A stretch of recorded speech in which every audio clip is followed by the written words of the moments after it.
Hola, mi nombre es Ivana Tapia, realizo tareas de investigación en el área de investigación del Instituto de Oncología Ángel Rofo y en esta charla voy a contarles acerca del rol de las células natural killers en la respuesta antitumoral.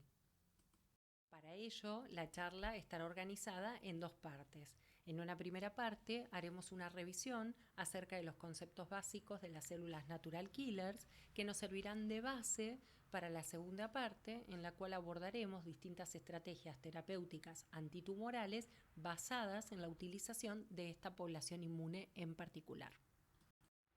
Como muchos de ustedes seguramente recuerdan, la respuesta inmune puede ser categorizada en dos grandes grupos, respuesta inmune innata y respuesta inmune adaptativa. La respuesta inmune innata es la primera respuesta que se monta frente a una infección y las células que la constituyen reconocen en los patógenos patrones moleculares asociados a patógenos, los cuales son grandes grupos de moléculas que pueden ser censados en los mencionados patógenos. Esto, a diferencia de la respuesta inmune adaptativa, no es específico en términos antigénicos, sino que es a través de estos grandes grupos de moléculas. Y a diferencia de la respuesta inmune adaptativa, sus células no sufren expansión clonal luego de ser activadas, así como tampoco poseen la capacidad de generar memoria inmunológica. Las células natural killers, que son las células de las cuales vamos a hablar hoy, conforman las poblaciones celulares de la respuesta inmune innata. Y quiero aclarar que estas dos grandes divisiones no son compartimentos estancos y que conforme va avanzando el conocimiento en inmunología, se van estudiando y se van descubriendo nuevas propiedades de estas células que comienza a poner en revisión el compartimiento en el cual están incluidas y categorizadas. Con esto quiero decir que no son compartimentos estancos, sino dinámicos y que permanentemente están siendo estudiados. Las células natural killers son células que corresponden al linaje linfoide, pero que a diferencia de los linfocitos T son CD3 negativas y son positivas para las moléculas de adhesión CD56 y para el receptor de baja afinidad que reconoce la fracción constante de las inmunoglobulinas CD16. Así, su inmunofenotipado resulta CD3 negativo, CD16 positivo y CD56 positivo. Además, constituyen entre el 5 y el 15% de los linfocitos circulantes y, a diferencia de los linfocitos T, carecen de TCR. Dado que ambos poseen función citotóxica, tanto los linfocitos TCD8 como las células natural killers, me gustaría detenerme en este punto y sucintamente repasar la sinapsis linfocitaria. Recordemos que los linfocitos, tanto TCD4 como TCD8, poseen el TCR, que es el receptor a través del cual podrán reconocer los péptidos que están presentes en las moléculas del complejo mayor de histocompatibilidad de tipo 1 o de tipo 2. Normalmente, un linfocito T que es naïf debe reconocer las moléculas, los péptidos en el contexto de las moléculas del complejo mayor de histocompatibilidad de las células presentadoras de antígenos. Si es un linfocito TCD4, lo hará en el contexto de las moléculas del complejo mayor de histocompatibilidad de tipo 2.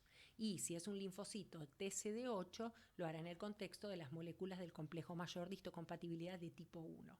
Esta educación que llevan a cabo las células presentadoras de antígeno, como las células dendríticas, hace que luego estos linfocitos sean capaces de, una vez activados, circular y reconocer esos péptidos en las moléculas que están siendo infectadas, en las células que están siendo infectadas, Pero para que eso ocurra, para que esa activación ocurra, no solamente es necesaria la sinapsis entre el TCR y las moléculas del complejo mayor de histocompatibilidad, ya sea de tipo 1 o de tipo 2, sino que también moléculas coestimulatorias, como por ejemplo CD80 y CD86, que son expresadas por las células dendríticas, que son detectadas en las células T, por ejemplo, a través de CD28. Y esto será una señal que permitirá la activación de estos linfocitos T que van a producir interleuquina 2, van a producir el receptor de alta afinidad de interleuquina 2 y por lo tanto van a poder activarse y sufrir la expansión clonal.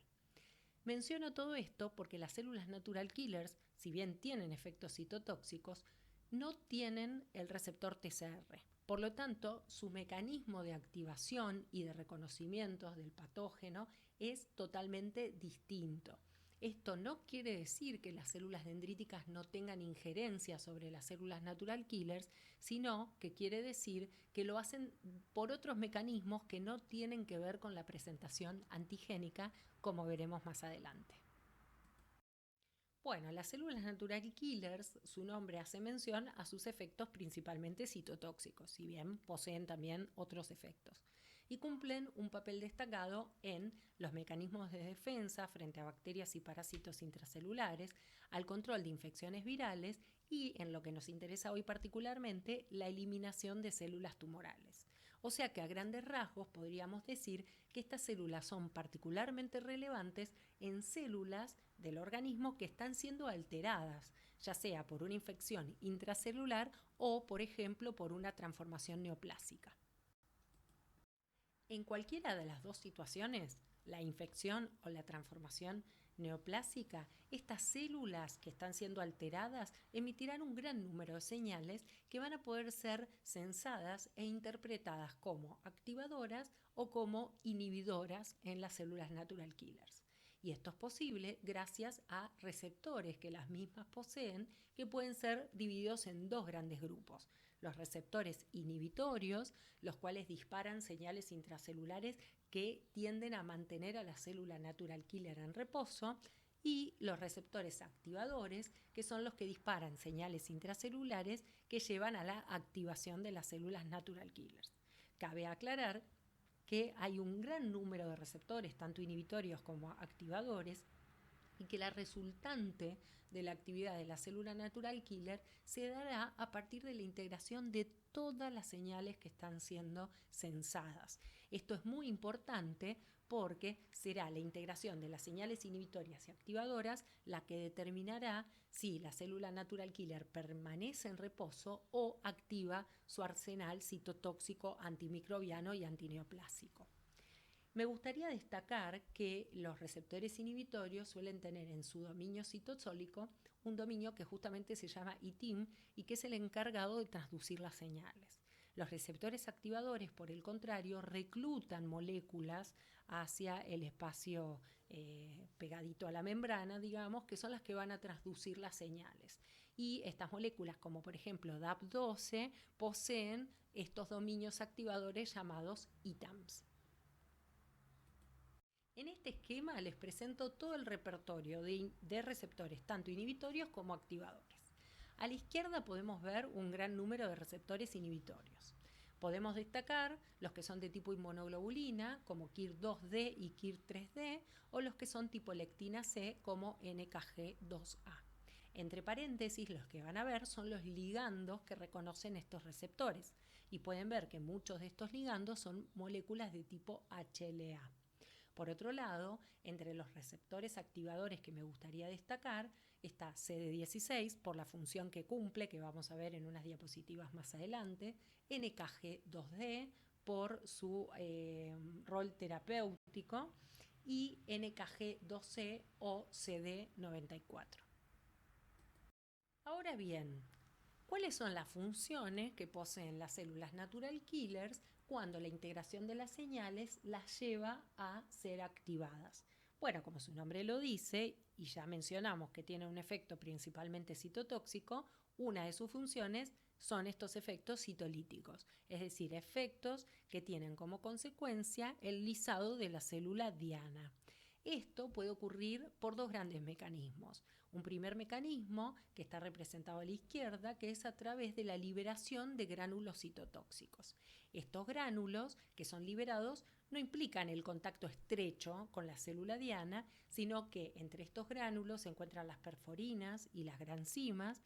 Las perforinas tienen la particularidad de generar poros en la célula diana, y estos poros son los que permiten que ingresen, por ejemplo, las granzimas. Entre las granzimas se encuentra la granzima B, la cual, una vez está en la célula diana, tiene la capacidad de disparar el programa apoptótico y de esta manera llevarla a su muerte. Por otra parte, también puede haber un contacto estrecho entre la célula natural killer y la célula diana a través de la activación de receptores de muerte. Las células natural killer poseen algunos receptores como Fas ligando o trail que tienen su contraparte en las células dianas y que cuando se produce la interacción se disparan el programa apoptótico tanto dependiente como independiente de caspasas en la célula blanco.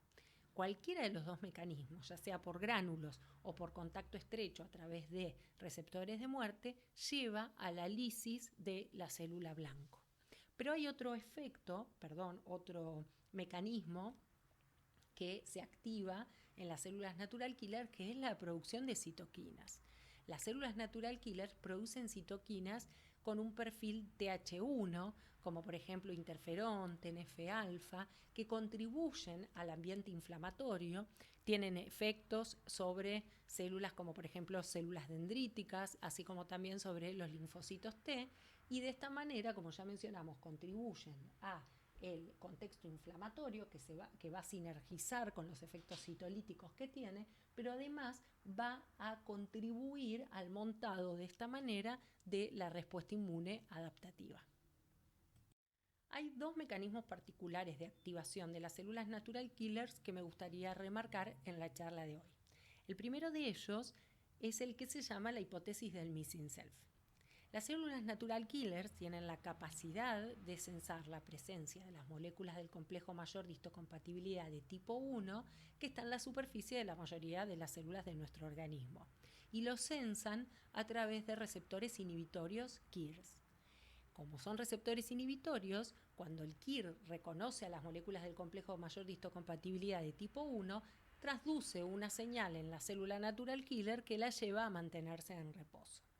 Ahora bien, en algunas condiciones en las cuales las células están siendo infectadas, por ejemplo, estas células suelen omitir la expresión de moléculas del complejo mayor de histocompatibilidad de tipo 1 en su membrana, adaptativamente para evitar el reconocimiento a través del TCR de los linfocitos T. Pero, sin embargo, esto puede ser sensado por las células natural killers, porque no existe la activación entonces de los receptores inhibitorios. Y dependiendo cuál sea el contexto en el cual ocurre y cómo son las otras señales, puede ser que el natural killer permanezca en reposo o que sea llevado a su activación. Un ejemplo son los glóbulos rojos.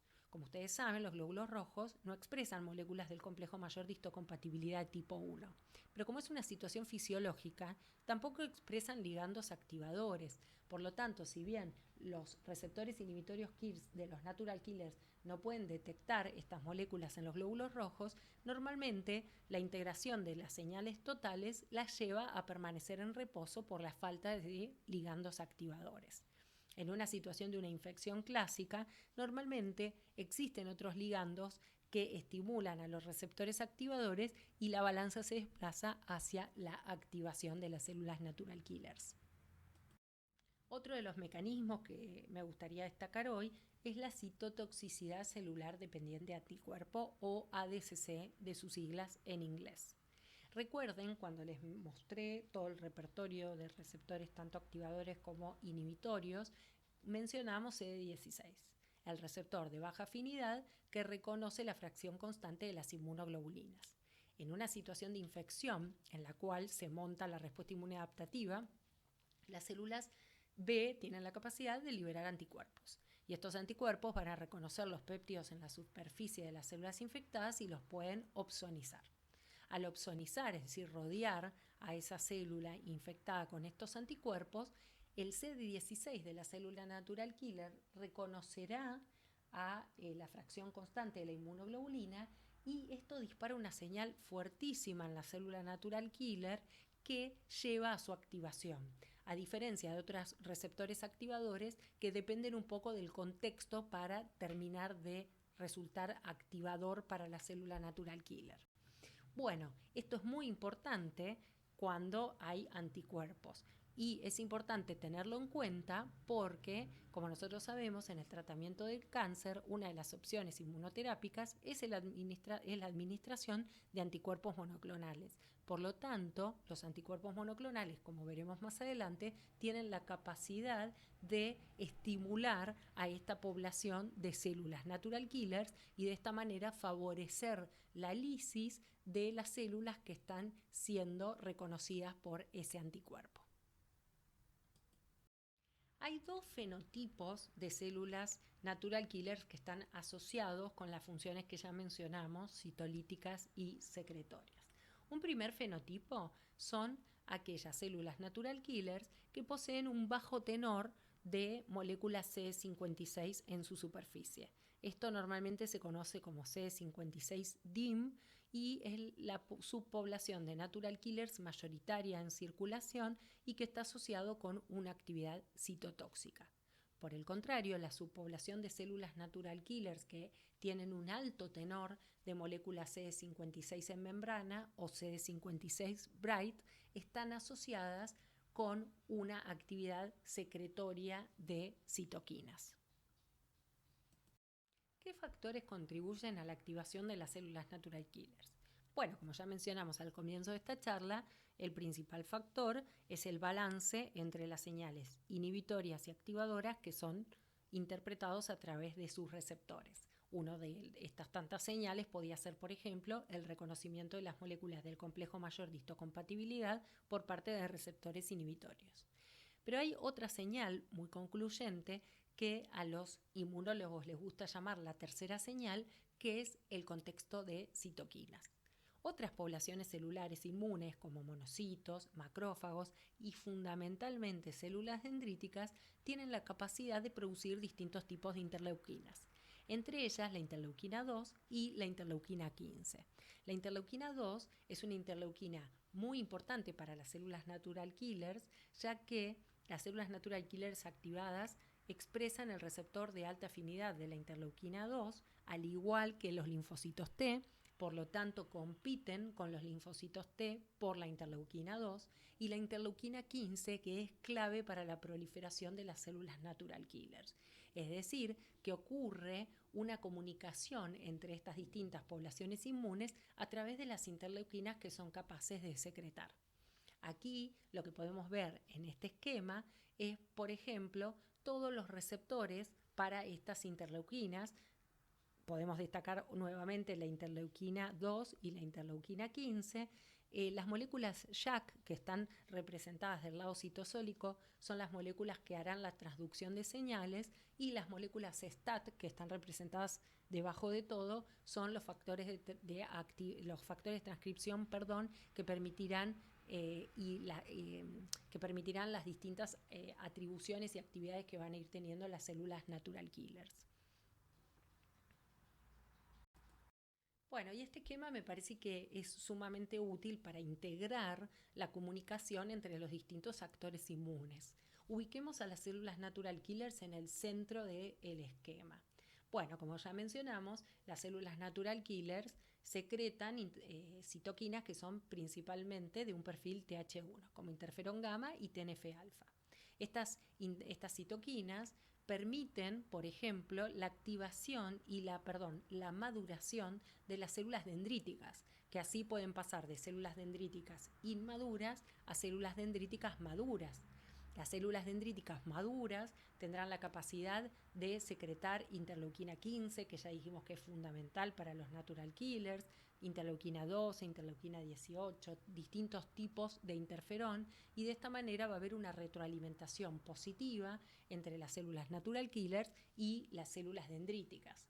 Por otro lado, el interferón gamma que producen las células natural killers es clave para los linfocitos T. Y por otro lado, las células natural killers también tienen una función muy importante en la activación de macrófagos. Por otro lado, todo este contexto inflamatorio a través de las distintas citoquinas que participan ayuda a el reconocimiento y el montado de la respuesta inmune adaptativa para justamente erradicar estas células que están siendo infectadas o transformadas.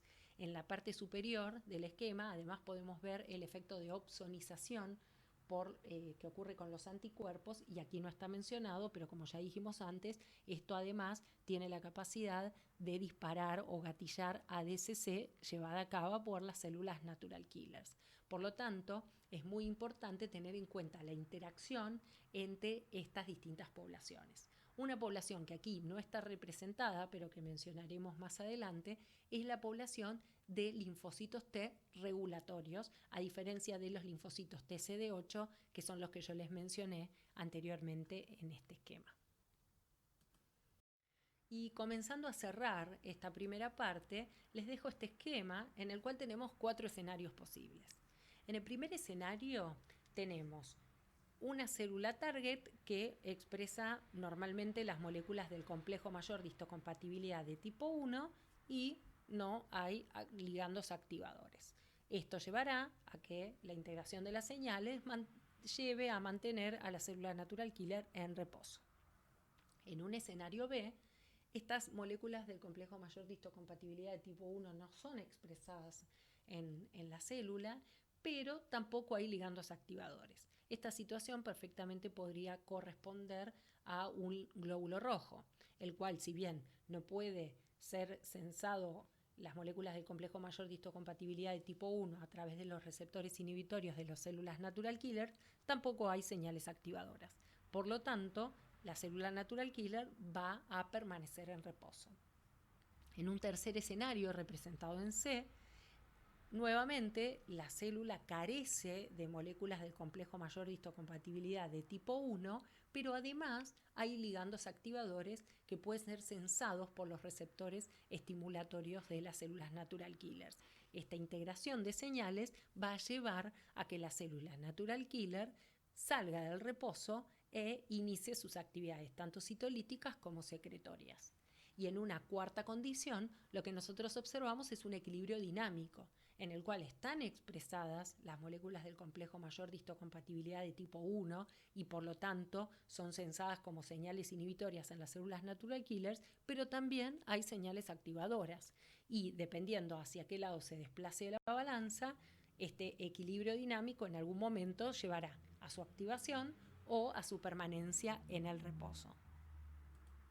Bueno, y resumiendo nuevamente la parte 1, este esquema es muy parecido al anterior, solo que me pareció atractivo porque a la derecha de todo podemos ver el activómetro y cómo las distintas condiciones que mencionamos en la situación anterior, en la diapositiva anterior, van haciendo que este activómetro cada vez vaya desplazándose más hacia la derecha y pueda llevar a la activación de las células natural killers. Este artículo publicado en Lancet en el año 2000 me parece que nos introduce al escenario de la importancia de los natural killers en el contexto tumoral. En este estudio, los autores estudiaron la actividad citotóxica de células natural killers derivadas de mononucleares de sangre periférica en 3.625 residentes de Japón entre los años 86 y 90, la mayoría mayores de 40 años, e hicieron un seguimiento durante 11 años para evaluar la aparición de tumores.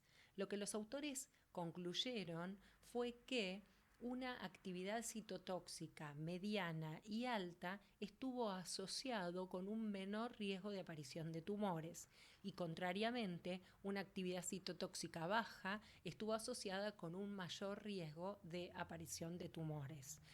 A la derecha podemos ver los resultados distinguidos por género, hombres y mujeres, y la conclusión es la misma para los dos grupos. Por lo tanto, este artículo justamente muestra la relevancia de las células natural killer en el contexto tumoral, en el cual una menor actividad citotóxica de la misma correlaciona con una mayor incidencia de tumores. Bueno, y dicho esto, podemos abordar la segunda parte de esta charla, en la cual veremos las distintas estrategias terapéuticas antitumorales basadas en la utilización de células natural killers. En primer lugar, revisaremos protocolos de administración de moléculas inmunoestimulatorias para la potenciación de la actividad de células NK. la utilización de anticuerpos monoclonales para, entre otras cosas, gatillar ADCC, el bloqueo de los receptores inhibitorios, la terapia celular adoptiva y el diseño de anticuerpos biespecíficos para favorecer la interacción con la célula tumoral. Bueno, y esta primera estrategia, que es la administración de moléculas inmunoestimulatorias para la potenciación de la actividad NK, podríamos decir que es una estrategia estimulatoria de manera inespecífica del sistema inmune en términos antigénicos, y básicamente las primeras estrategias consistieron en el uso de interleuquina 2 para estimular la población natural killer autóloga del paciente. Como nosotros ya habíamos mencionado, la interleuquina 2 es muy importante para esta población, pero también es importante para los linfocitos T. Por lo tanto, los resultados no fueron tan alentadores como se esperaba por varios motivos. Uno de ellos fue por la competencia de los linfocitos T por la interleuquina 2. Y si bien uno podría creer que si esta competencia es llevada a cabo por los linfocitos TCD8 vamos a ver un efecto citotóxico de todas maneras, el problema fue que dentro del grupo de linfocitos T también se encuentran los linfocitos T regulatorios, que tienen una actividad fundamentalmente inmunosupresora, y estos linfocitos T regulatorios tenían un doble efecto negativo, porque por un lado competían por la interleuquina 2 con células natural killers y con linfocitos T citotóxicos, y por otro lado secretaban interleuquinas que estaban contribuyendo a la inmunosupresión tumoral. Por lo tanto, esto colaboró con estos resultados que, como ya les mencionaba, no fueron tan alentadores. Entonces, la estrategia superadora se basó en la otra interleuquina que mencionamos, que es la interleuquina 15, la cual es clave para la proliferación de las células natural killers, y lo que pudieron ver es que si bien no hubo respuestas objetivas en los tumores de los pacientes, se estimuló la población tanto natural killer como TCD8. Aquí les dejo algunos clinical trials que están en curso, que si ustedes quieren tienen su número de registro para revisarlos, y ya les adelanto que estas estrategias se van perfeccionando, y por ejemplo ahora se está estudiando el uso de un superagonista de la interleuquina 15, y como ya sabemos que además hay otras estrategias de inmunoterapia, en la actualidad estas inmunomodulaciones y estos superagonistas están siendo estudiados en combinación con otros abordajes inmunoterápicos. Y hablando de ADCC, recordemos que nosotros unas diapositivas atrás explicamos la importancia que tenía este mecanismo cuando existía la presencia de anticuerpos. Y como también mencionamos, el tratamiento del cáncer suele incluir la administración de anticuerpos monoclonales. Bueno, cuando un anticuerpo monoclonal es administrado y reconoce su antígeno, pensemos por ejemplo en un tumor que sobreexpresa HER2, el anticuerpo va a tener la capacidad de opsonizar la célula que porta el HER2, y de esa manera dicha opsonización va a ser reconocida por el receptor CD16 de la célula natural killer, que va a enviar una señal activadora hacia la célula natural killer, induciéndola a romper con el reposo y alisar a esa célula que porta, en este caso por ejemplo, el HER2. Esto, por supuesto, además de otros mecanismos por los cuales se administran los anticuerpos monoclonales. En el caso del HER2, el anticuerpo tiene la función, o mejor dicho, ha sido desarrollado con el objetivo de inhibir esa vía de señalización que es clave para la sobrevida del tumor. Pero además se sabe que tiene un efecto inmune concreto, como es potenciar la participación de los natural killers a través de la ADCC, y de esta manera sinergizan distintos efectos que producen los anticuerpos monoclonales. Ahora bien, trastuzumab es el ejemplo que les mencionaba hace un ratito, pero también podríamos pensarlo para rituximab, elotuzumab y tantos otros anticuerpos monoclonales, y lo que se vio es que hay polimorfismos en CD16 que alteran la respuesta del paciente frente a la administración de anticuerpos monoclonales. Y lo que estos autores revelaron justamente es que la downregulación de CD16 en natural killers obtenidos de pacientes ha demostrado la menor respuesta de los mismos con terapia de anticuerpos monoclonales. Para lo cual les dejo la cita en caso de que alguno de ustedes estuviera interesado en profundizar acerca de este tema. Otra de las estrategias posibles es el bloqueo de los receptores inhibitorios, ya que de alguna manera inhibir la inhibición puede resultar en la activación. Explayémonos un poquito más acerca de esto. Algunos receptores inhibitorios, como por ejemplo los KIRS y NKG2A, están expresados en los natural killers maduros, y además receptores como NKG2A representan a más del 50% de los natural killers circulantes, que pueden corresponder tanto al fenotipo CD56 Bright como DIM, por lo que está asociado a tanto la secreción de citoquinas como un perfil citolítico. Y muchos tumores agresivos como pulmón, colon, páncreas, expresan el ligando de NKG2A, HLA-E, y de esta manera el tumor atenúa la respuesta de los natural killers. En este trabajo, Vivier y colegas reportan resultados muy alentadores acerca del uso de un anticuerpo monoclonal que es capaz de bloquear NKG2A. Este anticuerpo se llama monalizumab y lo dan en combinación con cetuximab en tumores de células escamosas de cabeza y cuello, siendo relevante tanto para la población de células natural killers como para la población de linfocitos T. Los efectos adversos que reportan son leves, como fatiga, dolor de cabeza y pirexia. Y como nosotros ya mencionamos, en este estudio, donde además se administra con un anticuerpo monoclonal, sinergiza el efecto del bloqueo de la inhibición de los natural killers con la posibilidad de gatillar ADCC. En este esquema que pueden ver aquí abajo está justamente el mecanismo de acción de monalizumab, en el cual vemos las moléculas del HLA del tumor, HLA-E, que pueden interactuar con NKG2A y de esta manera dar una señal inhibitoria. El bloqueo a partir de monalizumab justamente lo que hace es que el tumor no pueda interactuar con las moléculas del HLA del tumor, no puedan interactuar con NKG2A, y de esta manera el natural killer no puede censar esa señal inhibitoria, pero sí otras señales activadoras que en conjunto, como mencionábamos, con la administración de cetuximab, tienen un efecto sinérgico. Muy bien, la siguiente estrategia es la terapia celular adoptiva. Y para ello vamos a recordar cuál es el concepto de terapia celular adoptiva. Es un tipo de inmunoterapia que denota la infusión de células inmunocompetentes para el tratamiento del cáncer.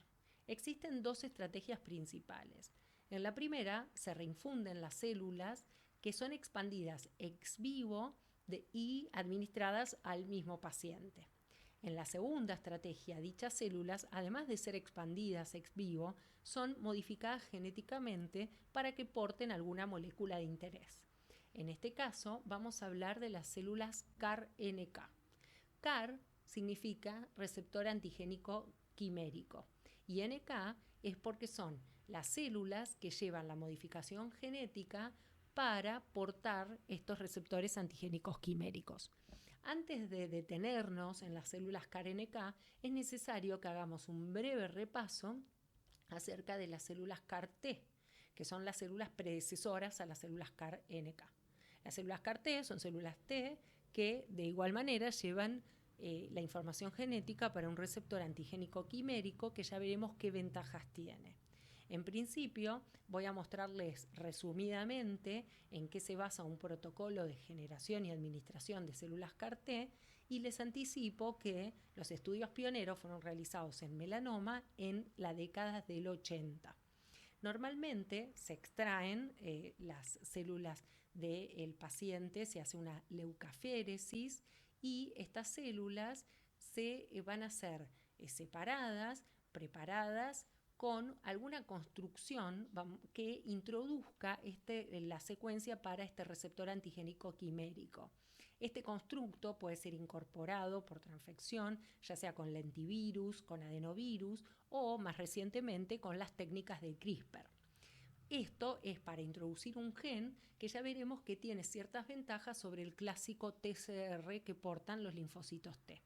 Posteriormente se reproducen millones de células T que poseen estas moléculas CAR y usando distintas interleuquinas, y nuevamente son administradas las células CAR-T en el paciente, con la idea de que rápidamente reconozcan el antígeno, mejor dicho, las células que portan el antígeno para el cual fue diseñado este receptor antigénico quimérico. Es decir, que lo que es fundamental también para esto es la identificación de un antígeno contra el cual queremos dirigir a estos receptores. ¿Y por qué es la importancia de incluir un receptor que es diferente del típico TCR? Bueno, como pueden ver en este esquema, la célula CAR-T justamente lleva un receptor de tipo quimérico porque el dominio extracelular, que va a ser el que reconoce al antígeno, viene a partir de las cadenas variables de las inmunoglobulinas. Recordemos que las inmunoglobulinas tienen muchísima más afinidad por el antígeno que la porción que lo reconoce en un TCR clásico. Sin embargo, lo que vamos a agregar a esta quimera es la porción intracelular efectora del TCR, es decir, la parte citosólica va a tener la capacidad de transducir señales que van a permitir su función efectora.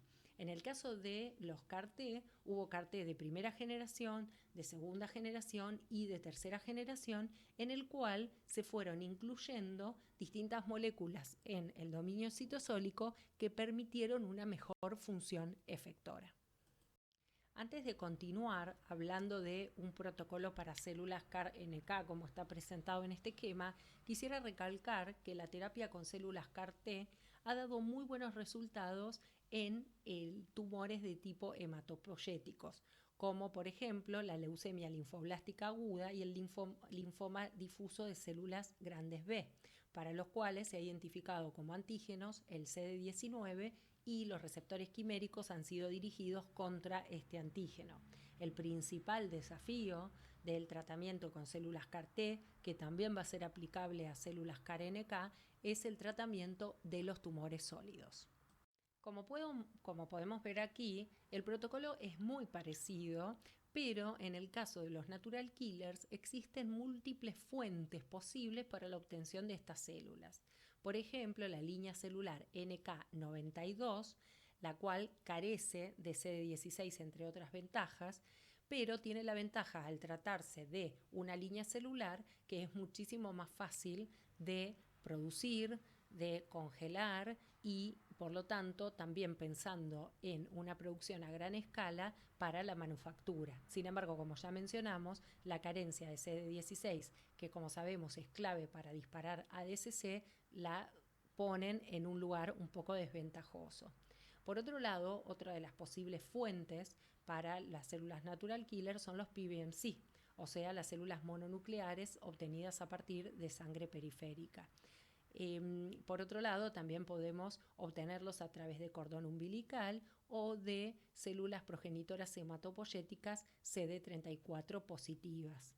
En cuanto a los constructos, existen, se basan en el dominio citosólico, son muy similares al dominio citosólico de los CAR-T. Sin embargo, lo que se ha hecho se ha modificado por un dominio estimulatorio citosólico específico para natural killers, como es el dominio 2B4, y esto mejoró la performance de estas células.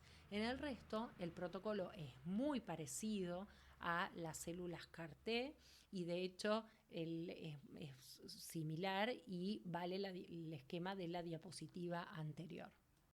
En este trabajo, este trabajo publicado muy recientemente, estos autores plantean a la terapia celular adoptiva con células CAR-NK como una estrategia promisoria y básicamente cuentan distintas ventajas por sobre los clásicos CAR-T.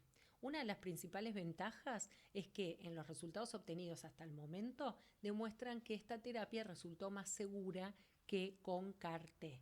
Y esto tiene que ver con la siguiente premisa, o mejor dicho, el siguiente hallazgo, y es que el síndrome de liberación de citoquinas y los efectos neurotóxicos tuvieron menor ocurrencia que con el tratamiento de CAR-T. Esto puede deberse al perfil de citoquinas que inducen los linfocitos TCD8 activados, los cuales normalmente tienen efectos neurotóxicos, y además este síndrome de liberación de citoquinas que resulta muy tóxico. Las células natural killer, por las citoquinas que tienen la capacidad de secretar, en principio verían disminuidos estos efectos secundarios que se encuentran entre los principales efectos que inducen las células CAR-T. Además, la infusión con células CAR-NK alogeneicas mostró menor riesgo de respuesta injerto versus huésped. Esto tiene una ventaja muy atractiva para la producción y aplicación, ya que pueden usarse células CAR-NK que no tienen que ser específicamente del mismo paciente y justamente porque no hay un riesgo de respuesta injerto versus huésped que sea grave. Esto simplificaría mucho su producción si estamos hablando de una escala industrial. Por otro lado, en términos inmunológicos, las células natural killer poseen mecanismos líticos que se mantienen independientemente del reconocimiento a través de los CAR, porque recordemos que los mecanismos de activación de las células natural killer, justamente como carecen de TCR, son independientes de estos CAR. Entonces, tienen la posibilidad de sumar a los mecanismos naturales de las células natural killers la posibilidad de identificar y disparar efectos citotóxicos a través de estos receptores antigénicos quiméricos. Hasta junio de este año había 19 estudios registrados en clinicaltrials.gov evaluando la eficacia y seguridad de terapias con CAR-NK en cáncer. Y otra vez, la mayoría de ellos corresponden a tumores hematológicos. Nuevamente, como ya mencionamos, para las células CAR-T, uno de los principales desafíos sigue siendo el tratamiento de tumores sólidos por dos motivos principales. Por un lado, el reconocimiento de un antígeno que sea contra el cual vamos a dirigir estos receptores quiméricos, y por otro lado, el acceso de estas células, una vez que están administradas en el paciente, al ambiente tumoral. En esta diapositiva, en concordancia con lo que les mencionaba anteriormente, les dejo algunos de los constructos CAR más comunes para células CAR-NK y justamente, como pueden ver, CD19 es uno de los antígenos contra los cuales están dirigidos estos receptores, pero bueno, en este caso también podemos ver algunos otros que están presentes en tumores sólidos como el EGFR, el HER2 y otros antígenos contra los cuales también se están haciendo intentos en el tratamiento con células CAR-NK. Esta diapositiva resume un gran número de estudios clínicos con terapia celular adoptiva en general. Y como pueden ver, hacia la parte inferior, muchas de ellas son justamente estudios con CAR-NK. Hay algunos estudios que justamente introducen además en el constructo no solamente el receptor quimérico, sino también el gen de la interleuquina 15. Por lo tanto, esto tiene un efecto potenciador porque la célula CAR-NK va a llevar, además del receptor quimérico, la interleuquina, va a ser capaz de producir la interleuquina que permite su proliferación. Estas son, estrategias un poquito más innovadoras que también están siendo evaluadas en protocolos de terapia celular adoptiva con células CAR-NK. De todas maneras, en esta diapositiva hay otras estrategias que no incluyen CAR-NK, sino simplemente terapia celular adoptiva con células natural killer sin ser modificadas genéticamente. Y por último, vamos a ver esta estrategia que está basada en el diseño de anticuerpos biespecíficos para favorecer la interacción con la célula tumoral. Y básicamente es un anticuerpo que en una de sus cadenas puede reconocer el CD16 de la célula natural killer y en el otro algún antígeno contra el cual fue diseñado en la célula tumoral. Esto tiene como objetivo favorecer la interacción y el acercamiento entre la célula natural killer y la célula tumoral y de esta manera favorecer la lisis de la célula tumoral por parte de la célula natural killer. Bueno, si bien hemos mencionado distintos abordajes terapéuticos que incluyen a esta población inmune, como nosotros sabemos, el microambiente tumoral es un microambiente hostil tanto en términos metabólicos como en términos inmunosupresores. Y el tumor también responde a el rol de las células natural killers. Por un lado, sabemos que muchas veces los tumores no omiten las moléculas del complejo mayor de histocompatibilidad de tipo 1, sino que las aumentan y de esta manera pueden también aumentar las señales inhibitorias sobre las células NK y así también como downregulan ligandos de los receptores activadores, como por ejemplo NKG2D. Por lo tanto, estos son algunos de los mecanismos que directamente afectan a las células natural killers.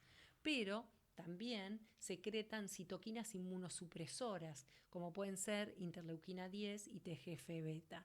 Las células T regulatorias que habíamos mencionado anteriormente tienen la capacidad de secretar interleuquina 35 y de esta manera tener un efecto negativo sobre las células natural killer.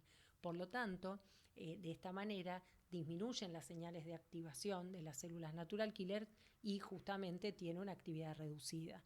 Por lo tanto, es muy importante tener en cuenta la actividad de esta población en particular en el contexto general de otras poblaciones inmunes. Y desde ya que las estrategias inmunoterápicas en cáncer sabemos que cada vez más se dirigen hacia la combinación para poder atacar estos aspectos inmunosupresores de los tumores desde distintos frentes. Bueno, espero que esta clase haya sido de su interés. Muchas gracias por su atención y en el programa pueden encontrar mi mail por cualquier consulta que quieran hacerme.